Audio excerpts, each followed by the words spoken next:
my channel. Thanks for joining me. It is actually the evening this time, but I thought I'd pick up the camera because I have got a test tomorrow, my first phase test. So I thought I'd pick up the camera. It's a Wednesday evening. I've just been at uni all day today, and I thought I could try and grab some helpful bits here and there and just sort of do maybe like a bit of a amalgamation kind of weekly vlog thing.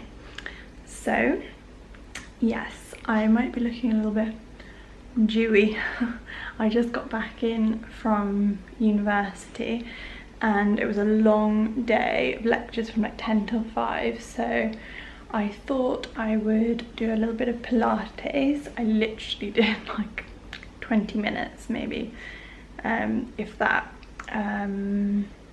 Exercise has definitely gone on the back burner since starting a degree, but that's fine. There's movement in every day and a little bit of walking here and there, but I'm just wanting to maintain some strength for my bone health, muscle health, mental health. But yeah, really love Pilates. I find that really nice for when it's been a long day and you don't really have too much energy, but you want to engage those muscles, but you can sit down whilst doing it.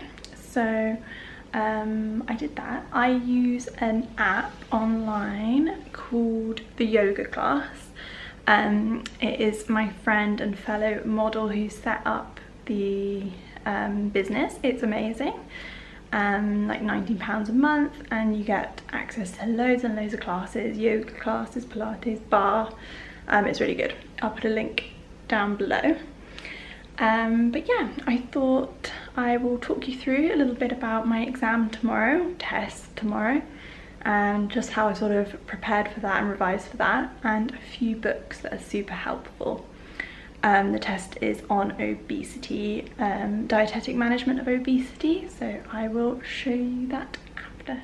So just quickly tell you a little bit about the test. So obviously every university will be different, but my university, I'm in year 2 of the dietetics degree. It's called the Nutrition and Dietetics degree, and it's a 4-year course. And I'm in year 2. And in this year we have a module called Nutrition and Dietetic Care, and it's basically building on from a module we had last semester, which was the medical management of diseases. So now we're looking at the dietetic management of disease. So it's kind of building on everything we learn about the pathology, etiology and physiology of the diseases, and now looking at it from the perspective of the dietitian and how we would approach a patient like that. So we're basically being tested throughout the year, throughout the term this time, instead of a big exam at the end. And that basically means that we're having these quick 30-minute exams, tests.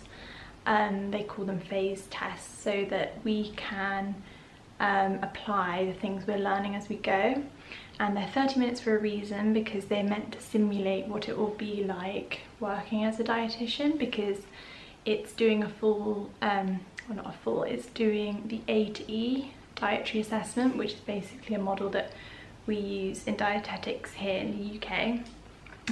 You go from A to E, and they all stand for, each letter stands for a different part of the assessment.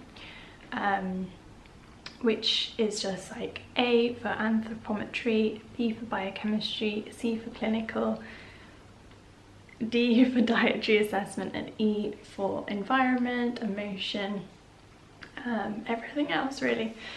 So that is what the test is on, and this one in particular is referring to a case study where someone has obesity. So I just wanted to quickly tell you a little bit about how I've revised for that. So I wrote notes during numerous lectures we've had on obesity and the management of that. Various different times we've been offered case studies, their teacher, and we've gone through them, so I've always written notes as we've gone along.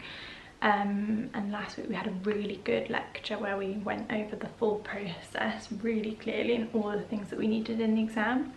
I mean, that always happens. They're very, very clear about what you need to focus on. So my advice would be to always attend those lectures and always just literally write down everything they're saying, because I did that all in Notion, which I've mentioned before. It's this really great system where you can keep all of your notes, and I really love it. It's free for students. Again, I'll link it down below. But I had all my notes in there, and then grab this and then like, I have gone quite online with all of my university work and note taking, but actually doing this, I really felt like I wanted to write it down, because we're going to be handwriting it during the exam. So I basically just got some paper, and over the weekend I just wrote down everything that I need to be sure I touch on in the test, because some things it's either writing on what the patient has and what we've been given in the medical notes, or sometimes it's about requesting things and then defending why you want to request them, like if you want to request bloods or medical history and things like that. So I basically just blurted it out. I mean, you really can't, you're not going to be able to see, but it's just to give you an idea. So yeah, blurting is, but it was kind of blurting from memory, but also then looking at my, like, cross-referencing it with the Notion notes that I made in lectures, and just making sure that everything was written on here, all the references that I needed. And so that's like 2 pieces of A4 paper, double-sided, so I've been able to then take these around with me, like when I've gone to work and on the train, and I'm just basically constantly going over this, and I'm also testing myself on it, so like covering parts and like doing some active recall there, and also getting like my partner to ask me or let me like reel off all the things, and so he can check that bit. Just thought I'd also show you the 3 books that I found really helpful for this type of test. So if you also have case study work coming up, or if you've gotten to the point here of the A to E process, or really if you're interested in nutrition and dietetics, I suppose. So first of all, if you're studying, you will already know this book. Ooh, okay, I'm not sure how well that's picking that up, but this is the Pocket Guide to Clinical Nutrition, and we call it the Penge book. This is like basically known as our like mini little nutrition dietetics bible. I found that we've only needed it really in the 2nd year on my course, and we were able to buy it through the university because it is issued by the BDA, the British Dietetic Association, which is our governing body as dietitians. So find out about that and when you exactly need it. I can't remember the exact price of this, but I am going to do a video very soon about my top books for studying dietetics in the UK, and I will get together all the prices for that. This is amazing. This is super helpful for like the parameters for like obesity diagnosis, and also there is a ready reckoner in there, which is basically a little section all about with the calories in typical foods and the protein content in foods, because you need to memorize those at least approximately, because when you do the dietetic assessment section, which is the D in the ABCDE, you need to be able to do a quantitative assessment of the diet to basically work out approximately very quickly how many calories and how much protein the patient is eating. And then this one, the Carb and Calorie Counter. This again is basically a book with photography of like all different foods basically, and that includes the calories and the protein of those foods. So again, really great visual as well if you're a visual learner, really good for memorizing those things. And finally, I really like this one. This is the Dietetic and Nutrition Case Studies book. So loads of case studies, so you can basically revise and actively do case studies, and then the answers are in the back. There's a few on obesity in there, and then like type 2 diabetes and all the major ones. It's really, really good. They have lots of different versions of this as well. I'm hoping to get some more, you know, like specialist ones for pediatrics and things. So yeah, that is it. That's all the books that I found really helpful for this style, and I will link all of those below. Hey guys, so we have jumped ahead quite a bit now. Unfortunately I didn't end up picking up my camera at university the day after I was talking to you about my exam, and it's actually I think a week later now, maybe even a little bit more. Yeah, I was just concentrating on the exam and ended up not being able to vlog, and today is probably quite a good day to pick up the camera again because I'm in online lectures today at home because we have a tube strike here in London, so we are all working from home. But it's actually the same module today, so Nutrition and Dietetics, and we will be getting the results back already from that phase test and preparing for the next one, which will be on cardiovascular disease. So that feels like quite a good time to speak to you and feedback a little bit about what they've said, really. But yeah, I'm just doing some pre-work now before this morning's lectures, which are on enteral feeding, and just a little bit about the test, how it went. It was good. I felt prepared, except it's quite complicated because you need to remember all the references to be able to like defend where you've gotten the information from, in the sense that like say for example you're requesting a certain test, like if you're requesting a blood test, you need to then be able to put the reference range, like what reference are you using for that reference range. Or if you're commenting on the blood lipids being elevated, you need to be able to comment, and that bit was, I found, a bit harder, but I think I did okay. The only big thing is I ran out of time, like completely ran out of time, so I didn't actually manage to complete the clinical section. So I'm not sure what the result's going to be like, and I basically need to practice getting quicker and actually doing it handwritten before the next one. So if you have yours coming up, I would definitely recommend practicing it doing within the 30 minutes.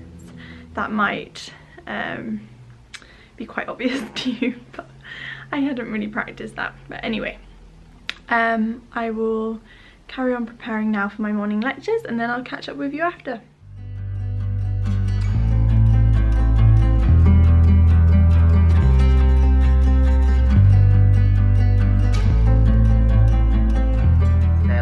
In the region where food can then collect. So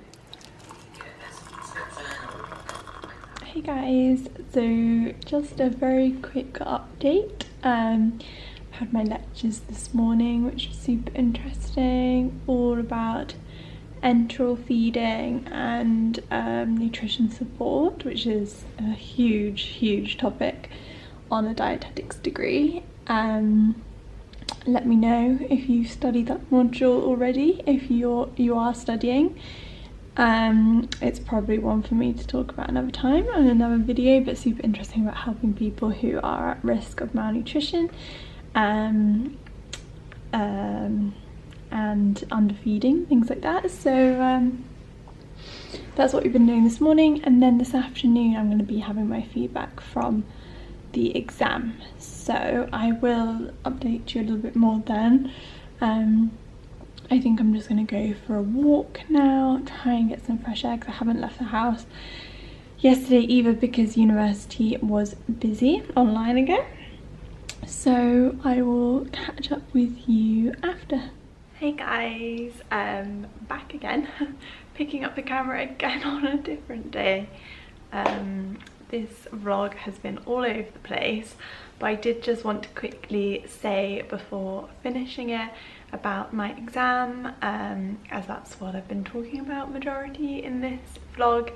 But basically we got the results back and we discussed in class, but because it was online I've not actually been able to see the specifics of where my marks were allocated and things.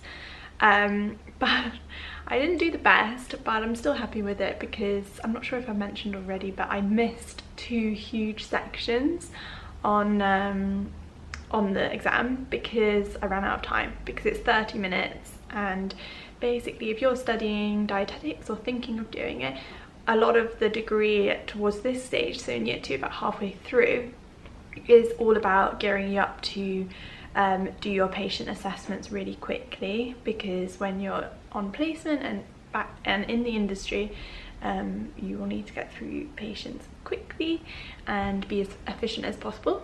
So this was our first experience of doing it in this 30-minute window, and it was just so quick, and I missed like the whole clinical section and the whole environmental section. So basically I got 57 out of 100, which I'm really happy about considering I missed 2 whole sections. So really for me it's going to be about practicing the speed, and also looking at referencing and really understanding where those like biochemistry markers, like how to reference them and things, and the ranges, reference ranges. So I'm going to work on a bit of a revision plan for the next one, which is on cardiovascular disease, and hopefully I can do a video a little bit about how I prepare and stage my revision, because that's something I'm working on this term and I've found a few ways to make it a bit easier, so I will share that with you. But thanks for watching this vlog that was a bit all over the shop. I'm going to try and do some more concise ones coming up, but thanks for watching as always, and if you'd like to see more videos, please hit subscribe and like this video, and always let me know down in the comments if there's anything else you'd like to see about studying dietetics in the UK, in London, or anything else about the profession.